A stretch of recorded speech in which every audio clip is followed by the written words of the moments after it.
The cold was merciless.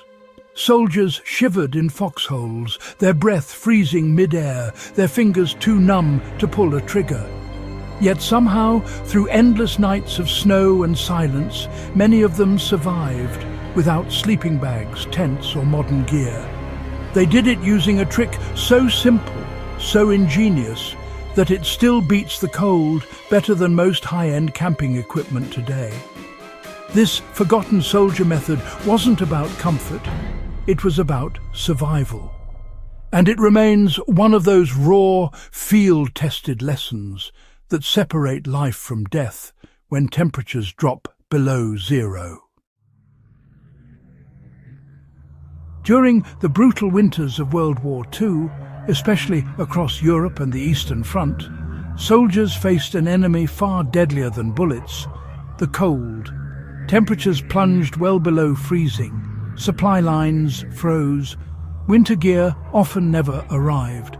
Soldiers were left to face the elements with nothing but their greatcoats, thin blankets and determination. In the Ardennes, during the Battle of the Bulge, frostbite crippled more men than enemy fire. On the Eastern Front, the German advance into Russia stalled not just because of Soviet resistance, but because machinery froze, weapons jammed, and human endurance simply broke under the relentless cold.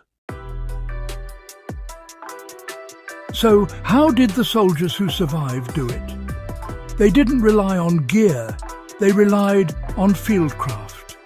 And one of the most effective techniques came from experience passed quietly between units: the ground bed trick. Here's something few people realize. Most of your body heat in the wild isn't lost to the air. It's stolen by the ground beneath you. Lay on frozen soil or snow, and your body becomes a heat source for the earth, draining warmth faster than any icy wind ever could. Soldiers who didn't understand this froze before sunrise. Those who did, those who learned to insulate from below, made it through the night. The principle was brutally simple: stop conduction. Instead of focusing on layering clothing or adding more blankets, they built barriers between their bodies and the frozen ground. They'd clear snow, gather materials, branches, straw, pine needles, hay, and pile them up thick, about the depth of a hand. On top of this, they'd lie wrapped in greatcoats or ponchos, often huddling close to share warmth. It was called the ground bed, and in the snow-covered forests of Europe, it saved lives night after night. No one perfected this method like the Finnish troops during the Winter War against the Soviet Union. Facing temperatures below -30 degrees Celsius, they had no fancy tents or sleeping bags, just spruce boughs, wool coats and experience. They built thick beds of layered branches, lined them with evergreen boughs, and used their coats as blankets. It might have looked primitive, but it worked. Their insulation came directly from the land and was replaced daily. It kept them alive through one of the coldest campaigns in modern history. German soldiers later adopted the same method during Operation Barbarossa, when standard-issue blankets proved useless against the Russian winter. The canvas and down sleeping bags of the era were heavy, soaked up moisture, and froze solid overnight if soldiers sweated during the day. The ground bed, by contrast, used renewable materials and weighed nothing. If branches got wet, new ones were cut. If straw was available, it could be replaced daily. The method required no equipment, just understanding. A top-quality sleeping bag might keep you warm today, but it really can't beat physics. Heat, you see, always moves from warm to cold.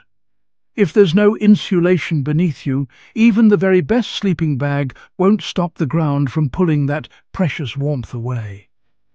That's why, experienced bushcrafters still say insulate from the bottom, not the top. WWII soldiers learned this lesson through a fair bit of trial and error. They didn't have synthetic insulation or waterproof shells back then. Instead, they relied on pine boughs, hay, and a good deal of raw ingenuity. The air trapped between those layers acted like a natural sleeping pad, creating dead air space that prevented heat loss. It wasn't exactly comfortable, but it was efficient. And when the temperature plunged, well, efficiency meant survival.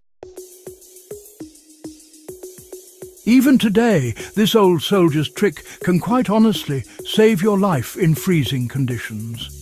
The process is simple but crucial. Never lie directly on snow. Always clear it to the soil or pack it down to form a base.